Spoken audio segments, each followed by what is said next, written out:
Bismillahirrahmanirrahiim. Waxaa magaalada Qabridahar lagu qabtay afar wadareed ay soo abaabuleen dhalinyarada maamulka magaalada Qabridahar. Afar wadareedkana waxaa kasoo qayb galay bulshada qeybaheeda kala gedisan sida dhalinyarada, culimada, odayaasha iyo masaakiinta. Afar wadareedkan ayaa ah midka ugu horeeyay abid lagu qabto magaalada Qabridahar. Afar wadareedkan ayaa waxaa looga dan lahaa sidii ay hal meel uga wada afur lahaayeen bulshada qeybaheeda kala gedisan sida masaakiinta, dadka wax haysta iyo maamulka odayaasha.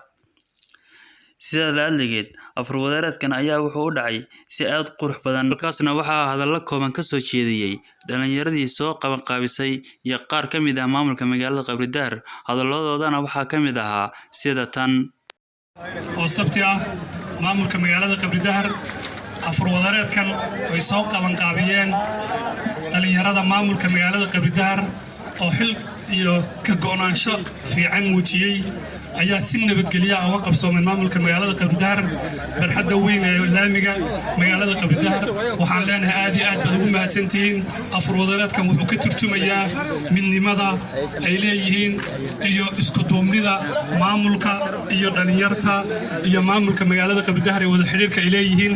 aad iyo aad baan ugu faraxsanahay. waxaan rajaynaynaa afar wadareedkan inuu noqdo kii koowaad ee maanta bisa ka qabsooma halkan, inuu noqdo kii sii socda ilaa maalmaha ka hadhay bisha Ramadaan.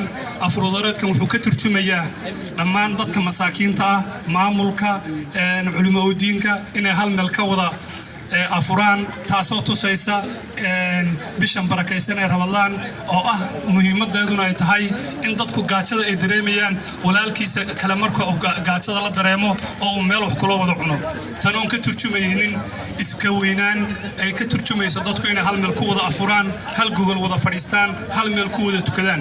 ilaahayna waxaan ka rajaynaynaa afar wadareedkan inuu naga aqbalo, inuu nagu siiyo roob wanaagsan, inuu nagu siiyo midnimo, inuu nagu siiyo muwaafaqo. ilaahay ka rajaynaynaa.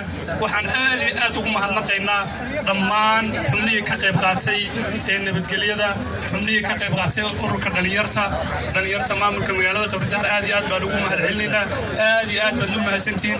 waxaan kaloo rajaynaynaa dhalinyarta aan weliba kusii baraarujinaynaa inuusan noqonin afar wadareedka bese, dhammaan horumarka magaalada inaad kasii qayb qaadataan dhan walba uu noqonayo, dhanka horumarka, dhanka nadaafadda, dhanka nabadgelyada, insaa aan kusii wada waarno aan kasii wada shaqeyno ayaan annaguna ka maamulahaan baan diyaar u nahay.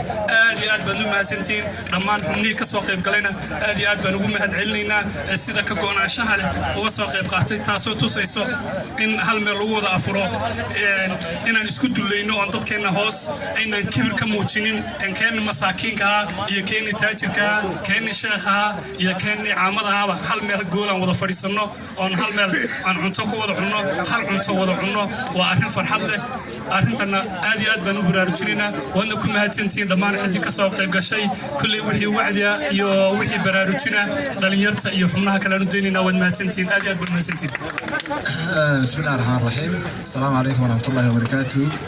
afur wanaagsan dhammaan shacabweynaha ka soo qayb gala afur wadareedkan aan ku qabanaynay barxadda weyn ee magaalada Qabridahar, bartamaha magaalada Qabridahar, highwayga ama laamiga. afar wadareedkan waxaa soo qabanqaabiyey dhalinyaro isxilqaana oo kaashanaya maamulka heerarkiisa kala duwan. ujeeddada afar wadareedkan loo sameeyey wuxuu ahaa laba qodob.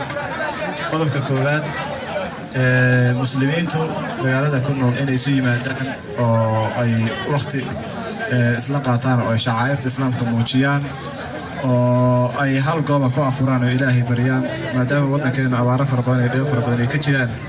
in hal gooba lagu afuro oo ilaahay la baryo oo waxa weeye shacaa'irta islaamka kor loo qaado oo meeshaas waxa weeye cafis iyo wax ka dhaco ayuu qodobka koowaad ahaa. qodobka labaad wuxuu ahaa in bulshada magaalada ku dhaqan ay isu timaado oo bal wax saac ama nus saac ka yar ay xoogaa afka juus ku siiyaan oo xoogaa sheekaystaan oo is uur booqdaan, isjacayl iyo kalgacal si uu waxa weeye meeshaas u yimaado. xoogaa kaftan iyo sheekaysi iyo xoogaa waqti la isla qaato ayuu ahaa qodobka labaad.